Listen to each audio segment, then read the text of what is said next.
OK, for more analysis on this, let's speak to Deputy Editor at Borderlex, Chris Horseman. Chris, thanks for joining us. What do you make of all of this? Trade war or truce? Northern Irish firms are saying the EU proposals go beyond expectations.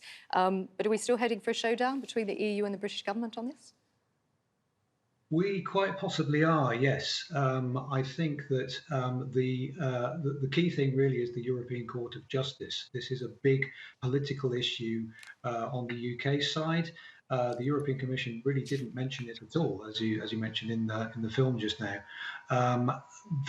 But Britain is very anxious that the European Court of Justice should no longer have oversight over what happens on the Northern Irish market. Northern Ireland is of course, an integral part of the United Kingdom, but under the Northern Ireland Protocol, which was agreed as part of Brexit, it is effectively part of the EU single market. So it has this very strange, rather unique status. And this is the thing that the British government is particularly keen to address. But yeah, the UK wants to eliminate the role, doesn't it, of the European Court of Justice? That's the reason why it left the EU to begin with. Yes, that's right. But the interests of Northern Irish business interests have been very pleased by the facilitations which have been announced today. They see it as a very sort of pragmatic solution to try and reduce the paperwork, the bureaucracy, which has got in the way of trade between Great Britain and Northern Ireland until now.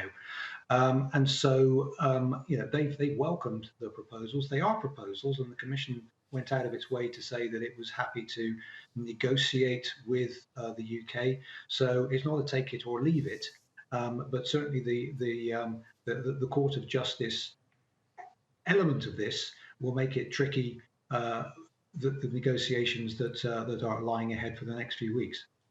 So the next crunch point is likely to be around sort of mid-November. If things go badly here, do you expect to see either side trigger this Article 16, this emergency clause, to suspend part of the protocol? There is a sense, I think, in the UK that despite the tough talking in London about triggering Article 16, sort of effectively blowing up the whole Northern Ireland Protocol, that the government is prepared to talk. They don't want to trigger a trade war with the EU if they can possibly help it. And I think there will be some negotiating to be done. It'll be very intense. It'll probably go, I think it'll probably go right up until Christmas.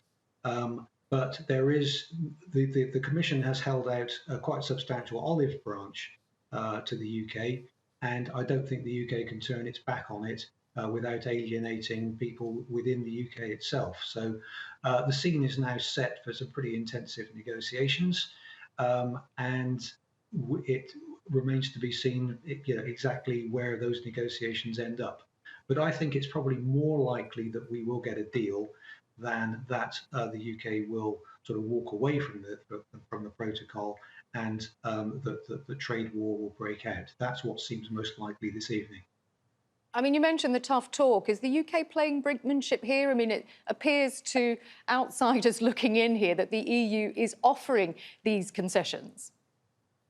They are offering a lot of concessions, and Maros Šefčovič went out of his way to say that we've gone further in the facilitations that we're offering here that we've offered to anybody else in terms of control of our own single market. But the one big thing is the European Court of Justice question, which is fundamental for the Brexit supporters, particularly within the UK. One possible outcome of this would be that Britain eventually agrees to keep the European Commission, the Court of Justice in place as the overseeing the market in Northern Ireland, but they use that as leverage to get the maximum amount of concessions elsewhere. That's quite possible. It's realpolitik at the end of the day, and they'll be trying to find a solution. But there are a number of possible outcomes. One of which is, but I think it'd be very difficult for the Commission, the EU side, to say that, well, if Northern Ireland is part of the single market, then it has to be part of this kind of legal ecosystem, which has the European Court of Justice at its heart. OK, Chris, I think we'll be talking to you again probably before Christmas on this. Thanks for your insight. Chris Horseman, editor at Borderlex.